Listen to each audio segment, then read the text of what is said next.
'Twas the night before Christmas, when all through the house, all of the creatures were stirring, and Grandpa was soused. The stockings were hung by the television with care, knowing that American Idol and The Bachelor would soon air.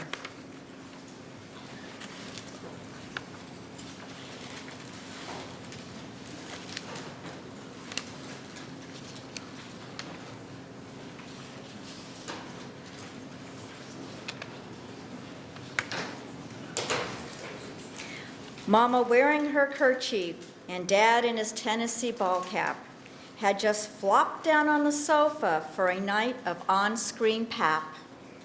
All of the children up in their beds were a-tuck, when suddenly out from the TV came the word fuck.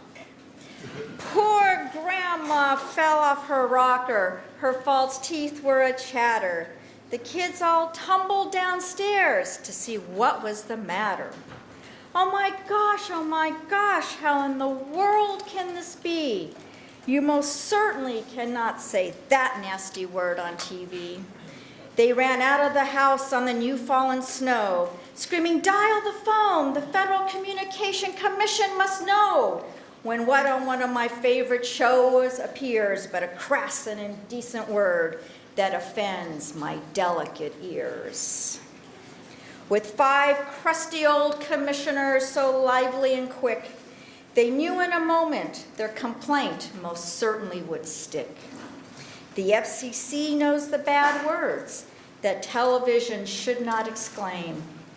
They whistled and shouted and called them by name.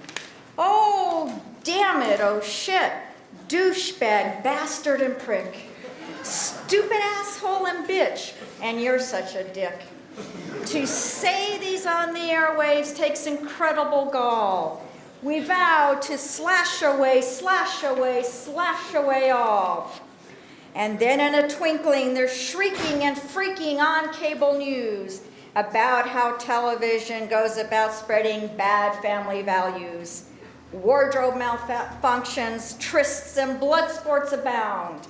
And now, because of curse words, we are warned to turn off the sound. Every day, everywhere, people scream and they cuss. So when said on television, why such a fuss?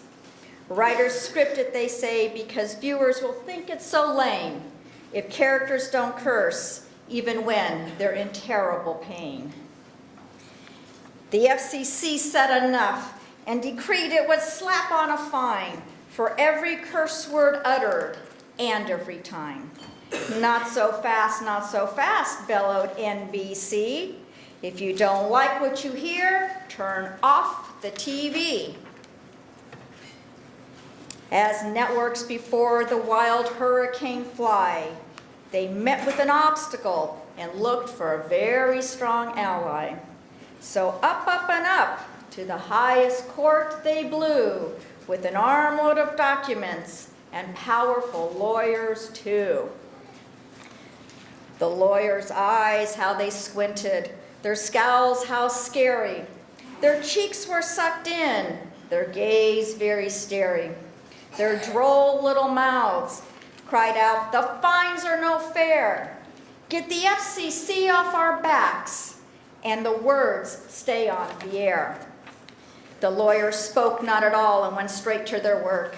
They filed their motions, then exclaimed to a clerk, "The rights of free speech are what are being tried, and now we shall turn to the great ones who get to decide." Oh, Roberts, oh, Thomas, Alito, Sotomayor, Scalia, Ginsburg, Kennedy, Kagan, and Breyer. The Supreme Court justices tussle, argue, and brawl, whether to bleep away, bleep away, bleep away all. They were dressed in black robes from their heads to their feet. Their clothes were all tarnished and not at all neat.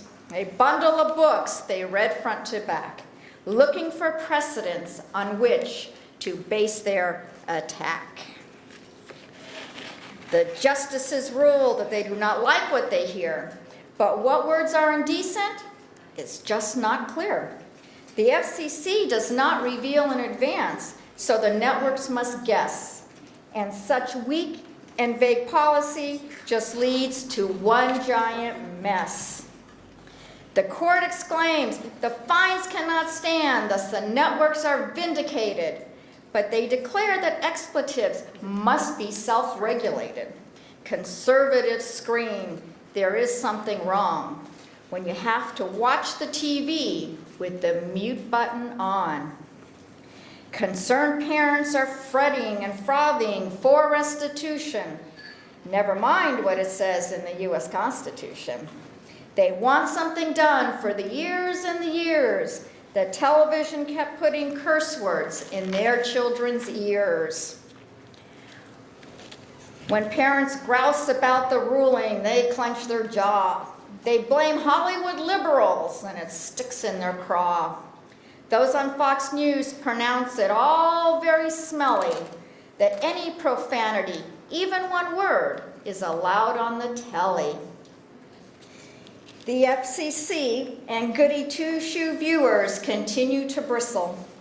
They will not stand for their views given continued dismissal.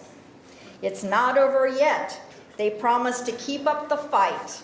So happy viewing to all, and to all a good television night.